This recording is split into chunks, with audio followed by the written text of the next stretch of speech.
नमस्कार। आज की वीडियो का टॉपिक है अव्यय। अव्यय क्या है, इसकी परिभाषा और उदाहरण मैं आपको समझाऊंगी, तो वीडियो में बने रहिएगा और अच्छे से समझ लीजिए अव्यय कहते किसे हैं। अव्यय शब्द का अर्थ क्या होता है कि वह शब्द जिसका कुछ भी व्यय ना हो। ठीक है, मतलब एक ऐसा शब्द जिसमें लिंग, वचन, पुरुष, काल आदि के प्रभाव से कोई भी परिवर्तन नहीं होता है, यानी कि जो शब्द जैसा है वह हर जगह वैसा ही प्रयोग किया जाएगा। ठीक है, जैसे कि इसके उदाहरण देखिए, धीरे, नीचे, ऊपर, कल, परंतु, शाबाश, बाप रे, अंदर, बाहर, आगे, पीछे, ये जो सारे शब्द होते हैं यह जो है वह अव्यय शब्द हैं, जिनका कि लिंग, वचन, पुरुष, काल आदि के कारण कोई भी इन पर प्रभाव नहीं पड़ता है, आदि का प्रभाव इन पर नहीं पड़ता है। चलिए आगे मैं आपको इनके प्रकार बताऊंगी, यानी कि भेद। तो अव्यय के जो भेद हैं वह हैं 4 प्रकार के। कौन कौन से? नंबर 1 क्रिया विशेषण, नंबर 2 संबंध बोधक, नंबर 3 समुच्चय बोधक, नंबर 4 विस्मयादि बोधक। यहां मैं सबसे पहले आपको थोड़ा सा समझा देती हूं क्रिया विशेषण क्या है। वाक्य में क्रिया की विशेषता बताने वाले शब्द क्रिया विशेषण कहते हैं। जैसे कि उसने कम खाया, तो यहां पर क्रिया विशेषण क्या है? कम, और खाया क्या है? क्रिया। क्रिया आप लोग सभी जानते हैं, खाना पीना, सोना धोना, ये सब कुछ क्या होती है? क्रिया होती है। और कम, ज्यादा, ये सब क्या है?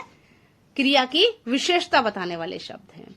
ठीक है, आगे हम देखते हैं क्रिया विशेषण के प्रकार, यानी कि भेद। यहां पर क्रिया विशेषण के 4 भेद बताए गए हैं। तो पहला है परिणामवाचक, रीतिवाचक, कालवाचक, स्थानवाचक। यह 4 इसके भेद हैं।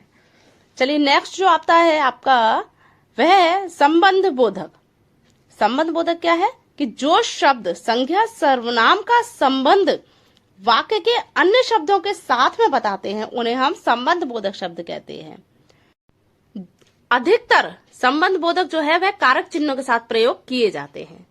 ठीक है, जैसे कि के नीचे, पहले, से ऊपर, ये जो है कारक चिन्हों के साथ प्रयोग किए गए हैं, इसीलिए यहाँ पर संबंध बोधक है, जो कि पहचानने में आसान हो जाता है। आगे देखते हैं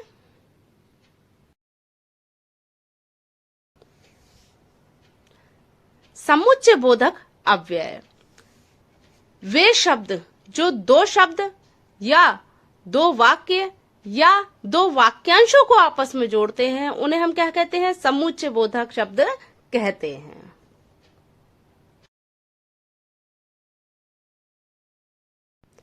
समुच्चय बोधक 2 प्रकार के होते हैं। कौन कौन से?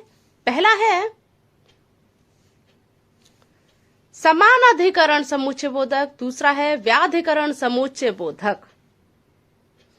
अगर आप इन सभी की और डिटेल जानना चाहते हैं तो मुझे कमेंट बॉक्स में लिखिए, मैं एक सेपरेट सी वीडियो बना दूंगी जिससे कि आपको क्लियर हो जाएगा कि यह क्या है। नेक्स्ट है विस्मयादि बोधक अव्यय। मन में हर्ष, शोक आदि भावों को प्रकट करने वाले शब्द विस्मयादि बोधक शब्द कहलाते हैं। जैसे कि अरे तुमने सांप नहीं देखा है, वाह कितना अच्छा घर है। तो यहाँ पर अरे और वह जो शब्द प्रयोग हुए हैं विस्मयादि बोधक हैं और अव्यय शब्द हैं। बच्चों, अव्यय के इन प्रकारों के अलावा आपका एक और भेद होता है जिसको कि हम कहते हैं निपात। निपात वे शब्द होते हैं जो वाक्य में किसी शब्द के बाद बल देने के लिए लगाए जाते हैं। जैसे कि ही, भी, तो, मात्र, भर आदि ये शब्द क्या है? निपात शब्द कहलाते हैं। आप यह वाक्य पढ़ के देखिए, आपको स्वयं ही समझ में आ जाएगा। मुझे भी अपने साथ ले चलिए, इस वाक्य को आप ऐसे भी कह सकते थे, मुझे अपने साथ ले चलिए, लेकिन जब आपको ज्यादा जोर देना था तो आपने क्या कहा? मुझे भी अपने साथ लेकर के चलिए। इसीलिए यहाँ पर क्या है? निपात अव्यय है।